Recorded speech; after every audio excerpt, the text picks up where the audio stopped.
Bismillahirrahmanirrahim. Assalamualaikum warahmatullahi wabarakatuh. Alhamdulillah, syukurillah, wassalatu wassalamu wa ba'du. Mahasiswa, mahasiswi yang insya Allah dirahmati Allah Subhanahu wa Ta'ala, kita kembali lanjutkan kajian kita di filsafat Islam ya. Nah, sekarang kita masuk ke tokoh dari Andalusia, dari Spanyol ya. Nah, ini lahirnya di Zaragoza tahun 475 Hijriah atau tahun 1082 Masehi ya. Namanya Abu Bakar Muhammad bin Yahya ya. Tapi orang-orang mengenalnya sebagai Ibnu Bazah ya. Nah, kenapa disebut sebagai Ibnu Bazah? Karena Bazah itu artinya emas ya. Jadi ayah beliau ini seorang tukang emas ya. Jadi Ibnu Bazah ini hidup di masa dinasti Murabitun ya. Nah, jadi ini zaman-zaman di mana ketika Andalusia itu sudah dikuasai oleh para raja dari Eropa ya, dari Spanyol dan Portugis yang menguasainya. Kemudian kekuasaan Bani Umayyah di Andalusia itu sudah habis, sudah hilang dan sudah rontok ya, sudah luntur. Kemudian muncul kekuatan baru dari umat Islam. Awalnya munculnya ini dari daerah Afrika Utara ya, dari Maghrib, kemudian membesar, akhirnya bisa kembali menguasai sebagian dari Andalusia. Jadi peperangan terus-menerus ya, berkecamuk ya di masa itu ya. Nah, jadi Ibnu Bazah ini berarti beliau lahir di masa peperangan ya, antara umat Islam dengan orang-orang Kristiani yang ada di Andalusia. Nah, jadi Ibnu Bazah ini seorang ulama yang terkemuka, bahkan dipercaya oleh penguasa ya. Penguasa Murabitun waktu itu, Yahya bin Yusuf bin Tasfin, nah, itu mengangkat beliau sebagai wazir. Nah, ini luar biasa, posisi yang sangat-sangat strategis ya wazir itu ya. Kalau zaman sekarang wazir itu mungkin Perdana Menteri ya. Wah, ini luar biasa, bukan menteri biasa, dari Perdana Menteri. Nah, kalau kita melihat model pemerintahan modern, kan ada parlementer, ada presidensial. Nah, jadi kalau ada perdana menterinya, berarti ini model pemerintahan yang parlementer. Indonesia dulu pernah melakukan itu ya, di zamannya Orde Lama, zaman Presiden Soekarno ya. Tapi setelah Orde Baru sampai sekarang kita menggunakan presidensial ya. Jadi presiden itu sebagai pemimpin negara sekaligus pemimpin pemerintahan. Tapi kalau parlementer itu presiden pemimpin negara, pemerintahannya dikuasai oleh perdana menteri ya. Nah, dikasih ini ya apa garis bawah ya. Jadi kata presidensial itu digabungin ya, jangan dipisah ya, jangan presidensial, jangan ya presidensial ya. Nah, jadi beliau ini 20 tahun mengabdi ya, di dinasti Murabitun, nggak tanggung-tanggung ya. Jadi pengalamannya sangat-sangat luas ya dan sangat lama, dan beliau bisa dikatakan ini ulama negarawan ya. Jadi kalau ada ulama negarawan, nah ini salah satunya adalah Ibnu Bazah ya. Dan beliau Ibnu Bazah ini menulis sebuah kitab yang luar biasa, kitab yang bisa menjadi rujukan kita bagaimana menjadi seorang warga negara yang baik meskipun kita tinggal di negara yang kurang baik. Nah, ini keren ya, penting ya. Nama kitabnya yaitu kitab Tadbir Al-Mutawahhid ya. Nah, mari kita kupas Tadbir Mutawahhid. Tapi sebelum itu, nah, beliau Ibnu Bazah ini ya namanya orang hebat ya. Namanya orang keren itu biasanya banyak yang irinya ya. Istilahnya likulil nikmatin hasadun, banyak yang hasad, yang iri. Beliau akhir hidupnya itu wafat, dan wafatnya itu diracun. Nah, ini apa-apa jadi syahid ya. Karena orang-orang hebat itu biasa ya. Wafatnya itu karena wafat karena dibunuh dan lain sebagainya ya. Kita punya khalifah terbaik kita Sayyidina Umar juga sama. Nah, kemudian kita punya khalifah Ali bin Abi Thalib juga sama ya. Beliau menjadi syahid martir ya. Karena emang orang-orang hebat itu banyak yang iri. Dan mereka berjuang sampai titik darah penghabisan. Nah, termasuk di filsafat ini kita pernah membahas ya tentang Sokrates ya. Ya, Sokrates itu dianggap bid'ah, kemudian dia meracuni katanya pikiran orang-orang muda di Athena waktu itu. Akhirnya Dewan Athena bersepakat untuk mengambil keputusan Sokrates dihukum mati dengan meminum racun. Nah, itu ya. Jadi para martir ya, orang-orang hebat ya, yang wafat karena dibunuh ya, dan salah satunya ini termasuk Ibnu Bazah. Meskipun beliau wafatnya dibunuh ya, tapi pemikiran beliau itu nggak pernah mati. Nah, ini hebatnya orang-orang yang bermanfaat ya. Jadi wafat tapi ilmunya terus mengalir ke generasi berikutnya. Wafat tapi terus menjadi inspirasi, menjadi inspirator di generasi-generasi berikutnya. Nah, dan kita insya Allah akan mendapatkan banyak inspirasi dari kitabnya Ibnu Bazah yang berjudul Tadbir Al-Mutawahhid ya. Nah, jangan kemana-mana ya, nanti akan kita bahas apa itu Tadbir Mutawahhid.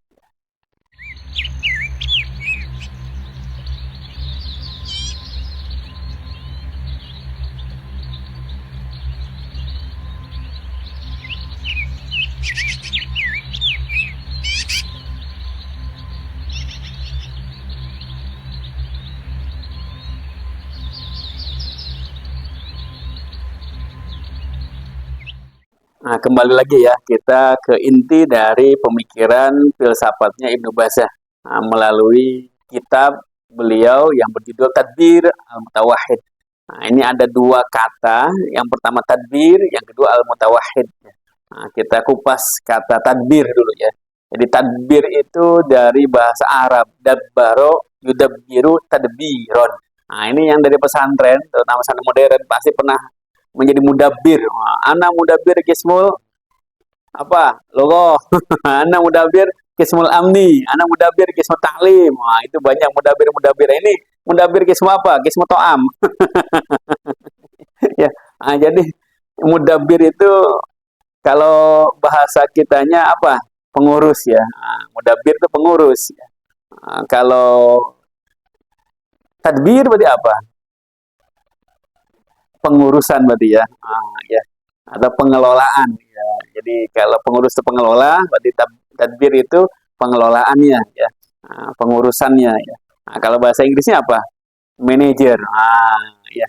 Jadi mudabbir itu manajer, berarti tadbirnya apa? Manajemen. Ini ternyata luar biasa ya. Sebelum orang barat bikin buku-buku manajemen, ini Ibnu Bazah ini di abad ke berarti abad ke-11 ya. 11 ini udah membuat buku manajemen yang luar biasa. Dan beliau ternyata menulis buku ini terinspirasi dari karyanya Al-Farabi ya, yang disebut sebagai Al-Madinah Al-Fadilah ya. Nah, beliau melihat kondisi langsung real, kenyataan di masyarakat, bagaimana kondisi negara, bagaimana kondisi penguasa, dan bagaimana kondisi rakyatnya, dan beliau menyatakan bahwasanya kondisi ini kondisi yang tidak ideal, sangat tidak ideal ya. Nah, kalau merujuk kepada Al-Madinah Al-Fadilahnya Al-Farabi ya. Nah, tapi hidup terus harus berjalan ya, harus berlangsung terus. Jadi nggak mungkin kita menghentikan hidup kita gara-gara kondisi di lapangan, kondisi yang kita hadapi ini nggak sesuai dengan harapan kita ya. Nah, jadi bagaimana seorang yang baik itu bisa bertahan hidup di tengah-tengah lingkungan yang kurang baik, nah gitu singkat katanya ya. Dengan apa dia bisa itu? Dengan tadbir tadi ya, dengan memanage hidupnya. Dabbaro yudabbiru tadbiron. Yang pertama tadi tadbir udah selesai ya, kata tadbir itu dari dabbaro yudabbiru tadbiron. Al mutawahhid, ini mutawahhid ini dari kata ahad. Ahad itu satu ya. Jadi mutawahhid itu berarti orang yang suka menyendiri, nah, soliter ya, mutawahhid itu soliter. Tapi soliter di sini bukan seperti orang yang jauh dari masyarakat, yang tinggal di gunung atau tinggal di tempat-tempat yang tak terjangkau, bukan. Yang dimaksud oleh Ibnu Bazah soliter ini adalah orang yang tinggal di tengah-tengah masyarakat, berbaur dengan masyarakat, tapi dia tidak terkontaminasi dengan nilai-nilai buruk yang ada di tengah masyarakatnya. Oh, ini keren banget ini, luar biasa.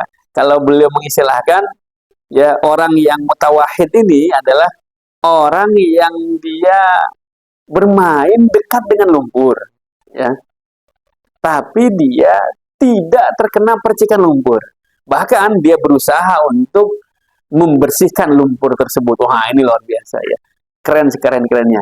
Nah, sekarang saya tanya nih mahasiswa-mahasiswi nih, kira-kira nih ada nih Yakfi di sini nih, mahasiswa kita nih. Sanggup nggak kalau kita masukkan ke tempat yang orang-orangnya di sana senang berjudi, misalkan, wah, komunitas judi online. Ini kira-kira sanggup apa enggak nih? Wah, repot, berat ya. Nah, jangan sampai nanti ketika masuk ke sana malah kita ya ikut-ikutan karena ada iming-iming. Wah, keren nih kalau kita judi online nih dapat hasil sekian sekian sekian. Tahu-tahu dibakar nanti. Kayak kasus yang lama ini ya. Wah, itu ya gara-gara judi online. Emang kita harus merangi nih, harus diperangi nih. Judi online harus diperangi sama seperti pinjol, pinjaman online. Ini dua hal yang sangat berbahaya buat bangsa Indonesia ya. Ini merusak keutuhan berbangsa dan bernegara ini. Pinjol dan judol, judi online ya. Nah, jadi kalau kita tidak sanggup, tidak kuat, nah kita mendingan menjauh ya. Tapi kata Ibnu Baza, kalau semua orang menjauh, semua orang tidak mau untuk mendekat, maka yang terjadi ya kerusakan. Ya. Saya pernah ngedengar ada yang kayak gini, politik itu kotor. Ya, politik itu kok kotor. Jangan dekat-dekat ke politik, jangan menjadi praktisi. Jadi jangan praktisi politik atau politikus ya.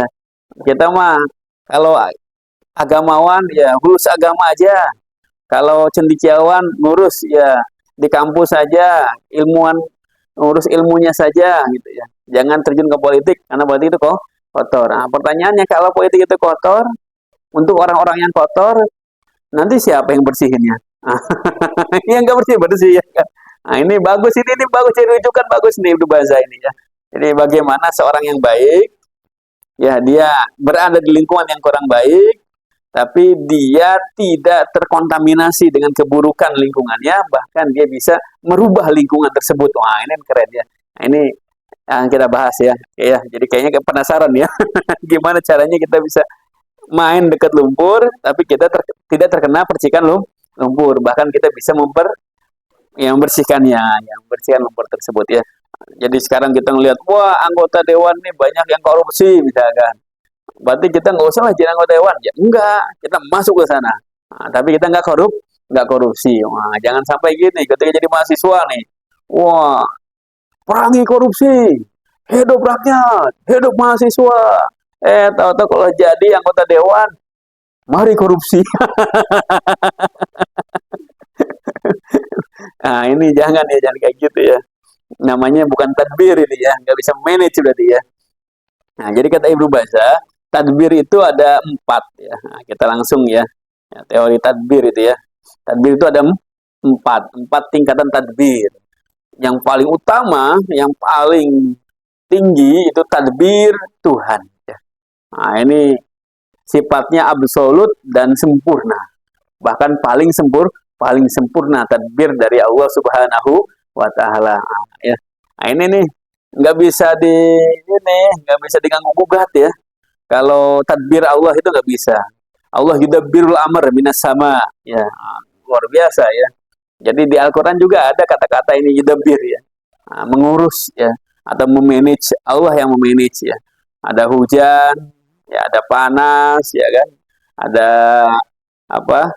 Halilintar, ada petir, ada angin, nah semuanya Allah yang manage. Matahari terbit dari timur, tenggelam dari barat, itu Allah yang memanage ya. Tapi manusia kadang-kadang suka iseng sih, iya.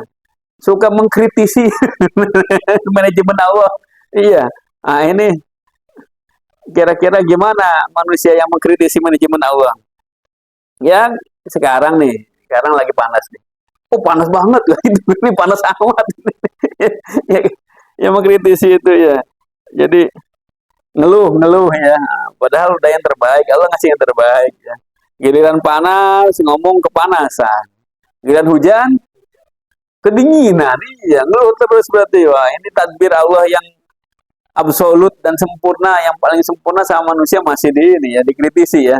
masih diomong-omongin ya. Ini nih, kenapa bisa kayak gitu? Karena manusianya ini kurang bersyukur. Iya, karena ada kisah juga ini kan yang ini apa ya terkait dengan hal ini. Jadi ada seorang ibu nih, ada ibu-ibu dia punya anak dua. Ibu punya anak dua. Yang satu jualan payung, satu lagi jualan es. Di Indonesia kan musim cuma dua ya, musim hujan, musim panas. Kalau nggak panas hujan, kalau nggak hujan panas terus gitu gitu, muter-muter terus. Nah si ibu ini nih setiap musim panas nangis. Setiap kali musim panas nangis dia. Ditanya sama tetangga, Bu, kenapa Bu nangis? Kata si ibu, saya ingat sama anak saya tukang payung.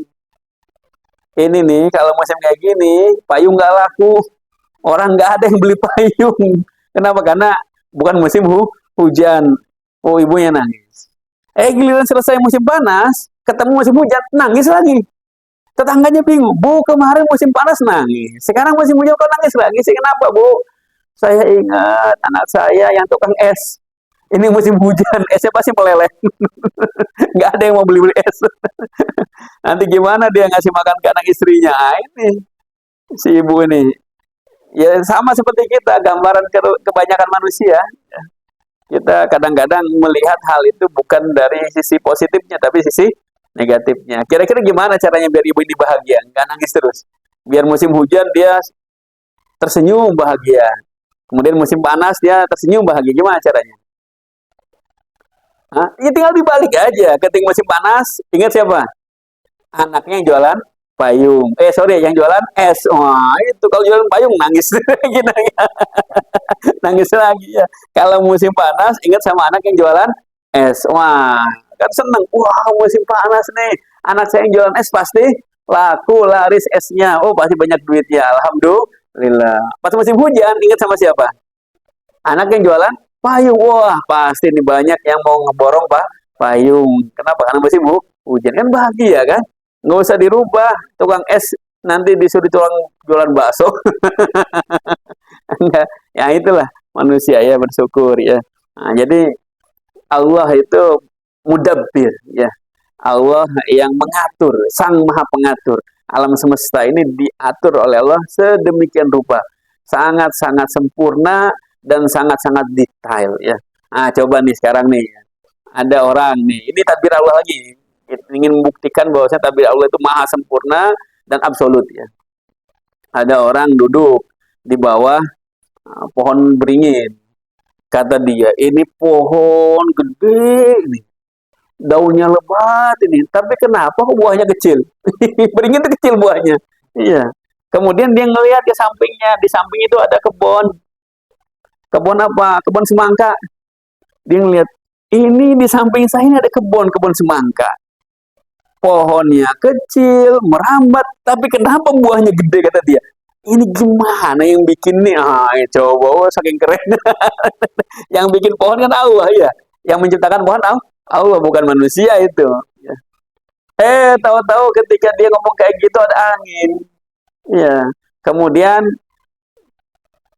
ya, dari atas tuh ya buah beringin itu kesapu angin jatuh pas kena kepalanya beletak aja. Wah, kaget dia. Jatuh ini. Andaikan beringin itu buahnya gede, segede buah semangka, pecah kepalanya itu. Jadi Allah itu sempurna, maha sempurna. Tadbirnya juga sangat sempurna. Buah semangka sengaja ditaruh di bawah, biar kalau jatuh nggak kena kepala orang. Kan banyak di bawah kan semangka itu.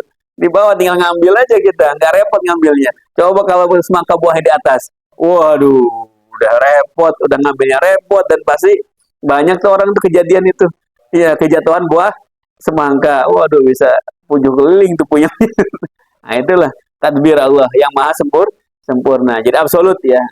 Tapi ada juga ini bahkan orang barat nih saking ininya, saking apa istilahnya penasarannya dengan tadbir Allah, nah, itu bikin film dia.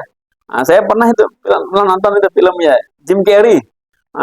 Bruce di Almighty ya, Bruce di Almighty. Nah, jadi ceritanya itu ya keren, nanti boleh lah mahasiswa-mahasiswa ini nonton nih ya, lihat ya. Nonton film yang diperani oleh Jim Carrey. Jim Carrey itu aktor ini ya, lucu ya, nah, ya komedi dia. Kemudian Jim Carrey ini wah luar biasa, dia pengen ini, pengen menjadi Tuhan. Wah, singkat kata gitulah ya. Jadi Jim Carrey ngelihat kondisi masyarakat, kondisi orang-orang, kata dia, ini orang kok susah banget hidupnya. Ya, Tuhan ini kayaknya nggak bisa ngatur nih ya. Padahal urusan Tuhan cuma satu kata dia. Tuhan kan kerjaan cuma nerima doa doang, nungguin doa. Iya, jadi diterima atau ditolak, yes atau no. Wah, kerjaan Tuhan kata dia cuma ini. Ini versi Jim Carrey ya, bukan versi saya ya. Jadi versi si Bruce ini, Jim Carrey dalam film Bruce the Almighty itu, dia melihat Tuhan ini kerjaan cuma satu aja, nggak ribet. Apa kerjaan Tuhan? Nungguin doa doang. Tapi nggak pakai amplop ya. Iya. Akhirnya Jim Carrey ini dia si Bruce ini minta permintaan kepada Tuhan. Udah biarin saya lah, sehari aja udah. Saya ingin bertugas sehari ya untuk menerima doa dari manusia. Wah, luar biasa. Singkat kata, ini ada servernya, server doa. Iya, server doa kayak komputer kayak gitu. Wah, jadi semua doa-doa itu masuk di situ semuanya. Kata Jim Carrey, kita ini kadang-kadang ketika berdoa kemudian gak dikabulkan, kan sakit hati ya, suka kesel ya. Saya nggak mau bikin kesel manusia, saya pengen bikin manusia bahagia. Akhirnya semua doa, yes, yes, yes, yes. Klik yes semua, yes, semua dikabulkan. Wah, Masya Allah. Bayangkan kalau misalkan ada CPNS. Apa CPNS itu? Iya, calon PNS ya, kan ada tesnya ya, ada seleksinya ya. Wah, seleksi calon pegawai negeri sipil ya. Wah, itu kan biasanya yang ikut tes seleksi itu berapa orang? Ribuan orang ya. Nah, kemudian kira-kira slotnya ada berapa? Paling ratusan ya. Oh, coba bayangkan kalau semuanya yes, dikabulkan doanya. Yang repot negara itu. Untuk ngebayarnya gimana itu? Iya. Atau misalkan wah sekarang seluruh mahasiswa ini pengen masuk ke kedokteran UI misalkan. Coba kalau semuanya di yes kan, apa nggak repot UI-nya itu? Nah itu jadi nggak semuanya harus di yes kan. Nah, tahu-tahu ketika udah agak malam dikit nih, dia ngeliat di server, ada yang berdoa nih kata dia. Wah, pas dibayangi, ih, yang berdoa itu dia kenal kayaknya nih, seorang perempuan di rumahnya berdoa. Doanya apa? Ya Tuhan, saya udah nggak kuat rumah tangga dengan suami saya. Suami saya itu orangnya agak nggak bertanggung jawab. Tuhan, ceraikan aja lah saya dengan suami saya. Jim Carrey langsung pingsan. Ya, langsung pusing dia, langsung pusing. Ya, sebagai Tuhan ini apa namanya sehari itu dia. Kenapa? Karena ternyata perempuan itu istrinya. Yang berdoa itu istrinya dan ada di server dia. Kira-kira yes atau no? Yes atau no? Kalau yes ya udah selesai dia. Ah, inilah. Jadi nggak bisa ya. Manusia itu nggak bisa ngurus urusan Tuhan, nggak bisa. Ya. Dan jangan kita sok-sokan untuk mau mengurus atau ikut campur dalam urusan Tuhan. Dipasrahkan semuanya. Jodoh itu dari Allah ya. Nah, ini nanti kalau misalkan ada orang nih jalan di mall misalkan, oh cowoknya umur 70 tahun, ceweknya 17 tahun, nggak usah iri, nggak usah iri, nggak usah. Iya, tadi omongin di belakang nggak usah. Kenapa? Sudah bagian daripada takdir. Iya, ada cowoknya ganteng, ya ceweknya biasa. Iya, ada ceweknya cantik, cowoknya ya biasa kayak gitu ya. Itu namanya takdir, jodoh itu takdir ya. Bahkan kita aja nggak tahu kan, ya dari awal kita kenapa terlahir di Indonesia. Ya kan nggak tahu kan. Kan ini rahasia Allah kan. Kalau boleh milih kayaknya mahasiswa nggak ada yang mau ini terlahir di Indonesia ya. Ya pengennya lahir di mana kira-kira? Wah di Mekah, wah iya kalau menjadi orang Arab Saudi, wah senang itu bisa setiap hari ya. Ya ini sholat di Masjidil Haram, wah setiap tahun bisa haji ya, wah luar biasa. Atau nanti punya bisnis ya, bisnis badal haji. Ya bisa juga tuh kan. Nah, ini bukan kita yang ngurus, itu semuanya Allah yang ngurus. Maka kata beliau, kata Ibnu Bazah, tadbir Tuhan itu absolut dan maha sempurna, ya paling sempurna. Nah, kita nggak usah komplain-komplain, yang penting kita menjalankan dengan penuh syukur dan juga sambil bersabar. Nah, itu yang pertama ya, tadbir tuh Tuhan yang puncak. Nah, sekarang masuk ke tadbir yang kedua, yaitu tadbir negara. Ya. Jadi di dunia ini ada yang ngurus, ya. Urusan dunia ini ada yang ngurus. Siapa yang ngurus? Pemerintah, raja, presiden, atau perdana menteri. Dan mereka mengurus itu masing-masing blok negara Indonesia, blok negara Singapura, blok negara Malaysia, negara Brunei, Arab Saudi, Kuwait, Irak, Iran, Amerika, Swedia, Swiss, dan lain sebagainya. Itu masing-masing punya sekat-sekat khusus tuh ya. Nah, di negara-negara, dan pemimpinnya, presiden itu yang ngurus langsung ya. Kata beliau, negara ini ada 4 modelnya. Ada yang monarki, aristokrasi, oligarki, dan demokrasi. Ya. Empat-empatnya model negara ini nggak ada yang sempurna. Nggak ada yang sempurna. Tadbirnya pun tadbir manusia. Ya, yang ngelola negara pasti akan ada kekurangannya.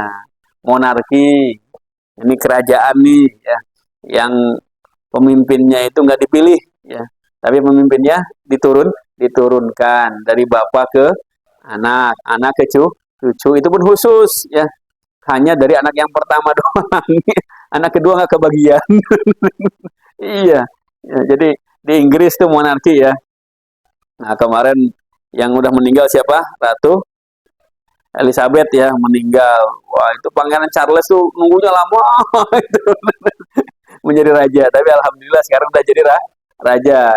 Nah, Pangeran Charles kan punya 2 anak ya. Ya, ada yang pertama William, yang kedua siapa itu? Harry. Ya. Nah, itu kalau turunannya Harry sampai kiamat juga nggak bisa jadi presiden itu, jadi raja itu. Kenapa? Karena bukan anak pertama. Anak pertamanya William. Nanti anaknya William itu yang calon terus gitu aja. Dan Ratu Elizabeth juga punya anak banyak kan, bukan hanya Pangeran Charles doang ya, ada Pangeran Andrew dan lain sebagainya. Itu nggak ada yang jadi raja. Kenapa? Karena dari selalu anak pertama selalu seperti itu ya, kebanyakan seperti itu ya.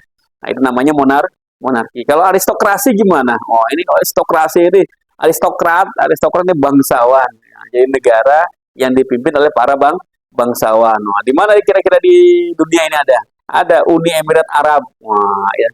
Jadi itu dipimpinnya oleh para bangsawan. Jadi emir-emir itu, jadi nggak satu emir, tapi banyak emir. Ya.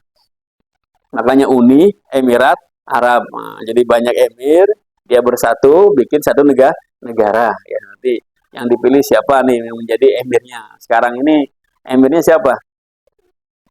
Hah? MBZ tuh.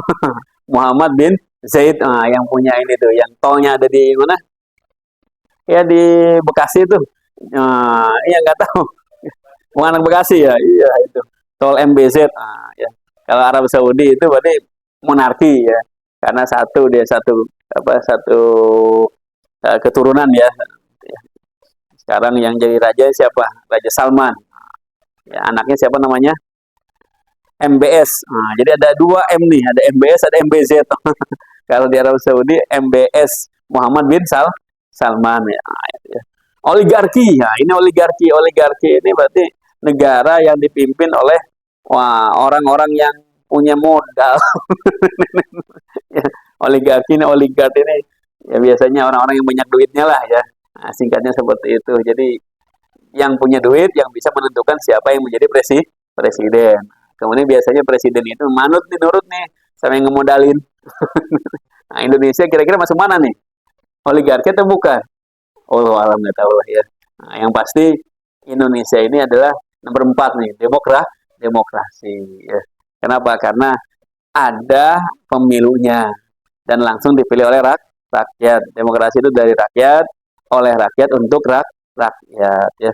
Jadi tadbir negara, tadbir yang kedua setelah tadbir Tuhan. Kenapa? Karena di dunia ini ada yang ngurus. Yang ngurus adalah pemerintah. Ya. Gimana caranya negara biar baik? Gimana caranya negara biar menjadi negara yang fadilah? Maka nomor 3 ini yang menjadi kuncinya, yaitu tadbir rumah. Tadbir apa? Tadbir rumah. Nah, nanti kita akan bahas setelah yang berikut ini. Jangan kemana-mana. Oke.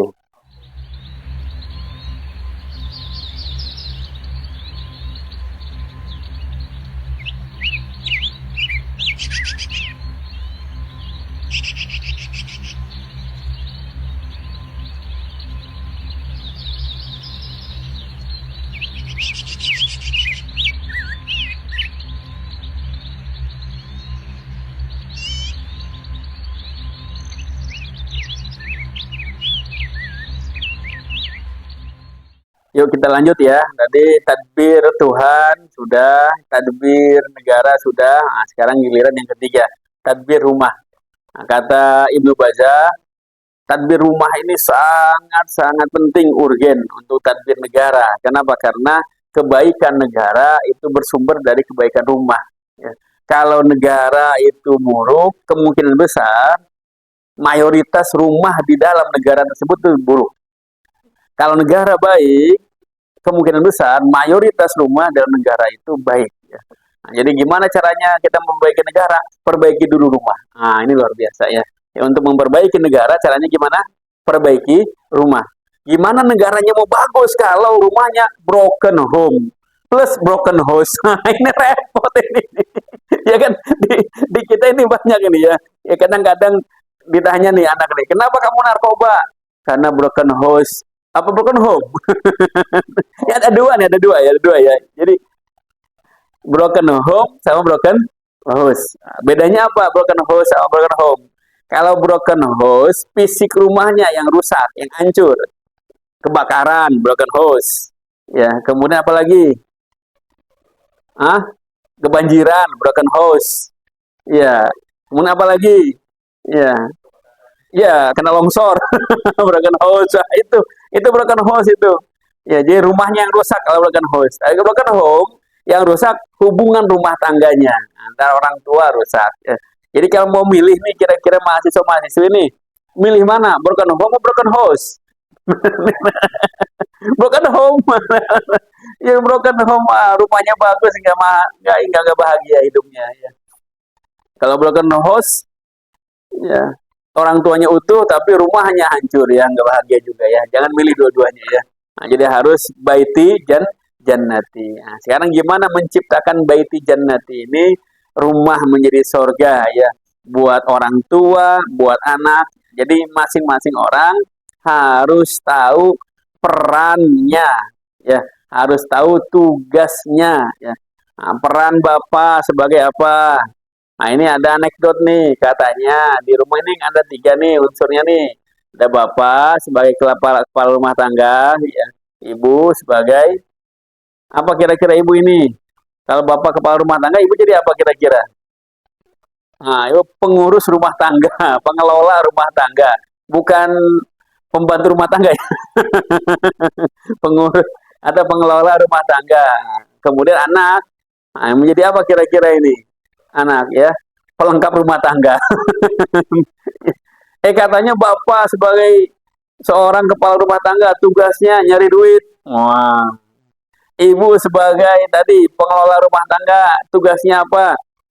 Nyimpen duit, megang duit. Wah. Anak sebagai pelengkap tugasnya apa? Ngabisin duit.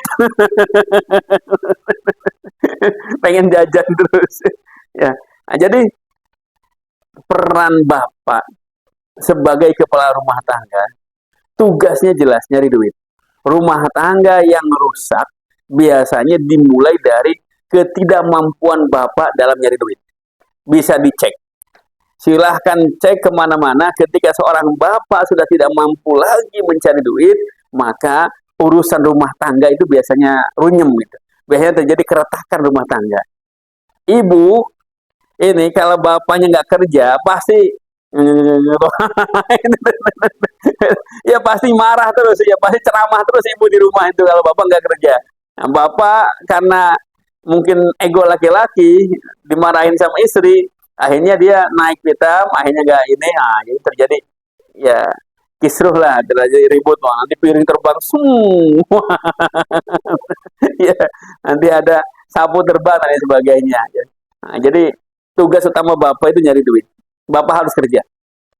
Wibawa seorang laki-laki di rumah, dalam rumah tangga itu tergantung dari kerjanya. Kalau seorang laki-laki dia kerja dengan baik, menghasilkan maisha yang baik, diserahkan kepada keluarganya, sehingga keluarga bisa hidup dengan baik, maka rumah tangga itu akan baik-baik saja. Tapi kalau laki-laki nggak bisa kerja, nggak bisa nyari duit, akhirnya perempuan yang nyari duit rusak udah. Kata perempuan, kata ibu, Pak, kalau bapak nggak bisa nyari duit, udah biarin ibu yang kerja di Hong Kong. Wah, di TKW. Atau ibu yang kerja di Taiwan. Atau ibu yang kerja di Arab Saudi. Ini banyak yang rusak ini kayak gara-gara kayak gini nih. Gara-gara bapak nggak bisa nyari duit. Nah, jadi laki-laki nih, calon bapak semuanya nih, harus pintar nyari duit ya. Ya kalau nggak bisa nyari duit, udah miara tuyul. Biar tuyul yang nyari duit. Ya simpel. Intinya satu tadi ya. Wibawa laki-laki itu terdapat dalam kerja. Kalau laki-laki nggak kerja, nggak menghasilkan duit, maka dia hilang wibawanya. Ya di mata istri, di mata keluarga. Maka laki-laki harus bekerja dan menghasilkan rezeki yang halal. Nah, sekarang ibu sebagai pengelola rumah tangga, maka dia harus amanah mengelola keuangan. Menjadi seorang apa istilahnya bendaharawati. Oh, yang betul-betul bisa memanage keuangan yang sebaik-baiknya sehingga uang itu bisa diinvestasikan, bukan hanya dihabiskan untuk urusan-urusan konsumtif ya. Kebanyakan kalau perempuan, kalau ibunya ini pikirannya udah konsumsi terus, belanja, belanja, belanja, beli, Shopee. Wah, udah repot udah. Ya kata bapaknya, ibu ini nggak pernah ke pasar tapi duit habis. Kenapa? Karena bentar-bentar paket. Ini kan repot. Ibu bapak nyari kerja, nyari duit banding tulang, ibu yang ngabis-ngabisin. Nah ini nggak bisa seperti itu. Harus ada investasi. Ya perempuan tuh harus bisa investasi. Investasi yang terbaik adalah investasi pendidikan untuk anak-anaknya. Jadi bagaimana supaya penghasilan dari suami diinvestasikan berupa pendidikan terbaik untuk anak-anaknya. Nah, jadi ketika itu terjadi, insya Allah anaknya ini akan menjadi qurratul ain, ya, yang membahagiakan kedua orang tua. Maka terjadi nanti apa? Baiti jannati. Kenapa? Karena anaknya ini nggak nyeselin, anaknya nggak nyusahin, ya, anaknya nggak ngerepotin. Kenapa? Karena dengan pendidikan yang dikasih oleh orang tua, anak bisa menjadi kebanggaan orang tua. Kalau anaknya berilmu, insya Allah hidup orang tua di masa akan datang itu lebih mudah. Nah, saya banyak ketemu dengan orang-orang ya yang curhat bagaimana susahnya menjalani hidup gara-gara satu, dia tidak mampu menginvestasikan penghasilannya untuk memberi pendidikan yang terbaik bagi anaknya. Ya.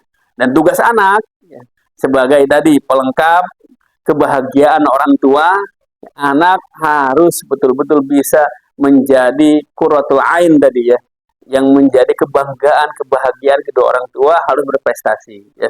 Bagaimana supaya prestasi ini menjadi bagian daripada tugas suci seorang anak. Nah, dalam pikiran seorang anak, saya harus berprestasi, saya harus membanggakan kedua orang tua saya harus menjadi anak yang mengangkat harkat dan martabat kedua orang tua. Oh, luar biasa. Kalau dalam takdir rumahnya terjadi seperti itu, insya Allah negaranya hebat. Iya, anaknya tadi berprestasi, ibunya amanah dalam mengelola rumah tangga, bapaknya pinter cari duit. Insya Allah negara akan makmur, adil dan sejahtera. Nggak ada lagi orang-orang yang minta-minta, nggak ada lagi yang jambret, nggak ada lagi yang mencuri, nggak ada lagi yang ini, yang itu. Kejahatan-kejahatan terjadi itu kenapa? Karena latata faktor ekonomi. Dan ini dimulai dari tidak kuatnya fondasi ekonomi di rumah tangga. Ya, maka kalau menurut saya, perspektif saya, harus dikuatkan ekonominya. Insya Allah, kalau kuat ekonominya, kuat agamanya, kuat pendidikannya, negara menjadi kuat. Yang terakhir sekarang, puncak dari tadbir ke bawah ya, dari puncaknya tadbir Tuhan, ya ini ke bawahnya ini ujung dari tadbir, itu tadbir manusia. Ya. Jadi kalau misalkan negaranya sudah tidak bisa diperbaiki, kondisi sosial masyarakatnya udah sedemikian parah, dan kita masih tetap harus menjadi warga negara tersebut, kata Ibnu Bazah, apabila itu tidak bisa dipungkiri, maka tetaplah menjadi manusia yang bahagia. Wah, siapa manusia yang bahagia? Yaitu manusia yang bisa memaksimalkan akal pikirannya untuk selalu terhubung dengan Yang Maha Kuasa. Nah, jadi manusia yang bahagia menurut tadbir al-mutawahhid, manusia yang tidak terpengaruh oleh lingkungan sosialnya yang buruk. Kenapa? Karena dia selalu bergantung kepada Sang Khalik yang maha sempurna.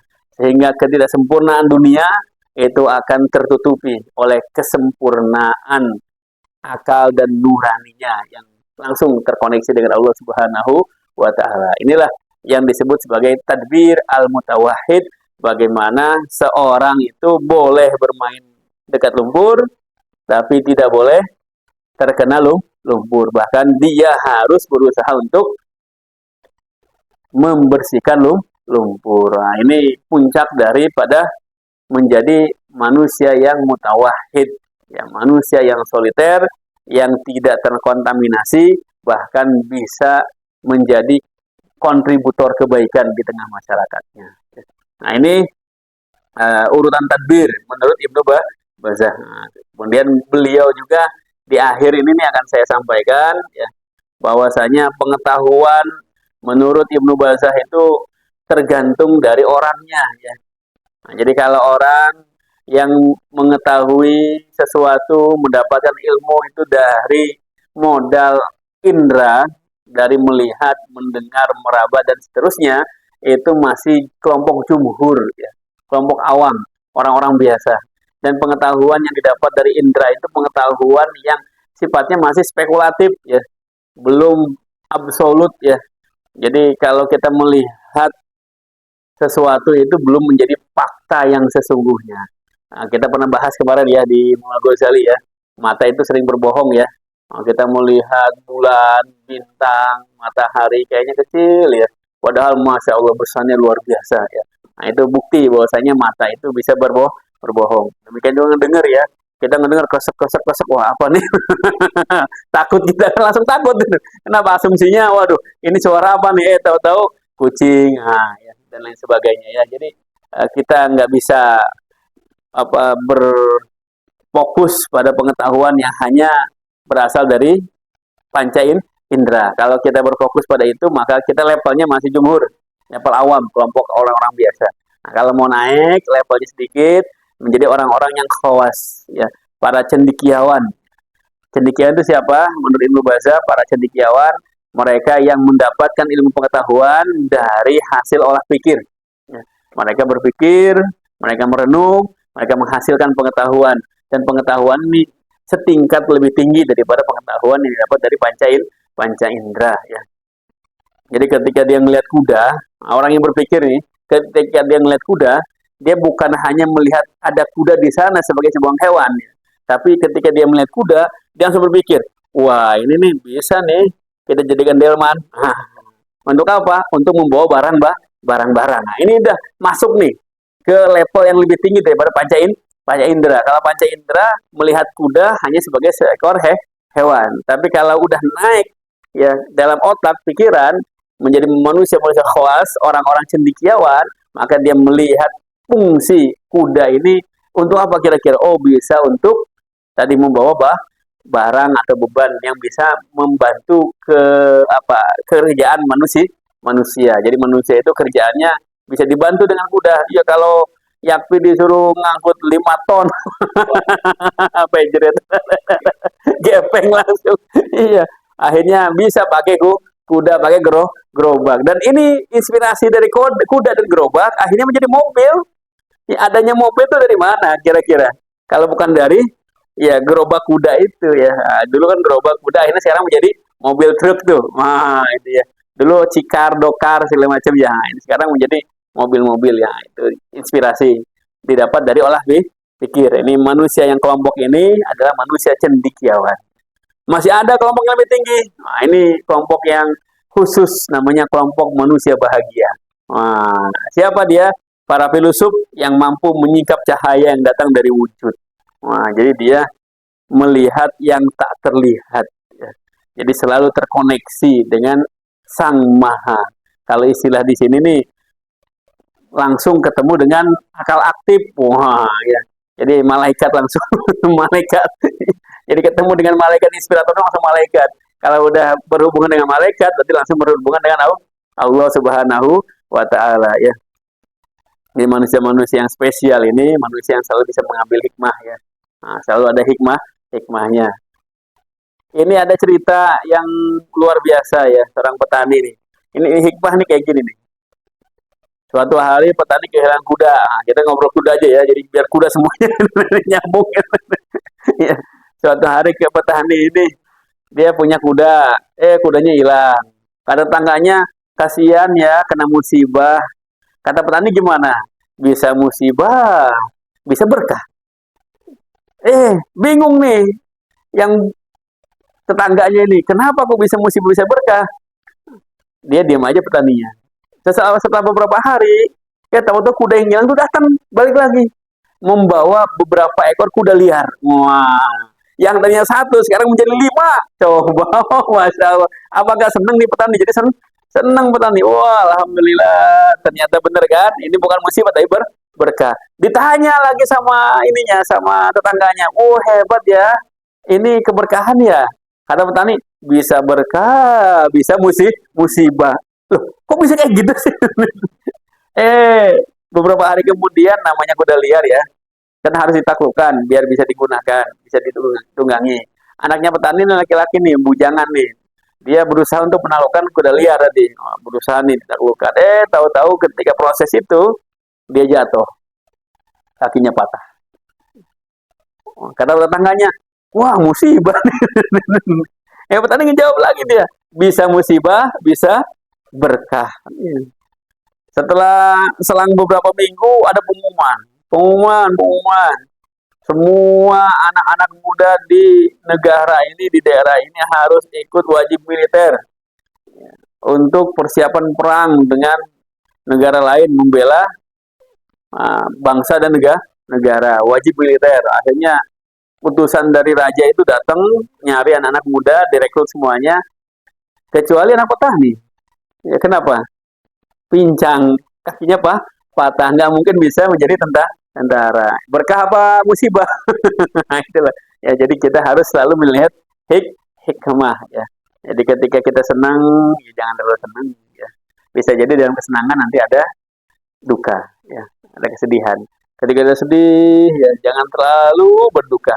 Jangan terlalu bersedih. Kenapa? Bisa jadi dalam kesedihan, dalam duka itu ada bahagia. Matahari itu nggak pernah tinggal tetap di atas langit yang kita pandang.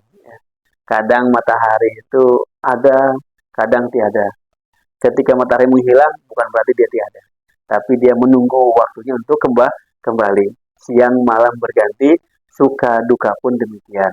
Jangan terlalu bahagia ketika mendapat suka, dan jangan susah ketika mendapat nestapa. Ya, kita harus selalu syukur apabila kita mendapat bahagia dan sabar ketika mendapat musibah. Nah, ini pemikiran Ibnu Bajjah dalam kitab Tafsir Al-Mutawahhid. Semoga bermanfaat dan insya Allah kita lanjut ke pemikiran filosof yang lainnya. Mari kita tutup dengan doa kafaratul majelis. Subhanaka Allahumma wa bihamdika asyhadu alla ilaha illa anta astaghfiruka wa atubu ilaik. Assalamualaikum warahmatullahi wabarakatuh.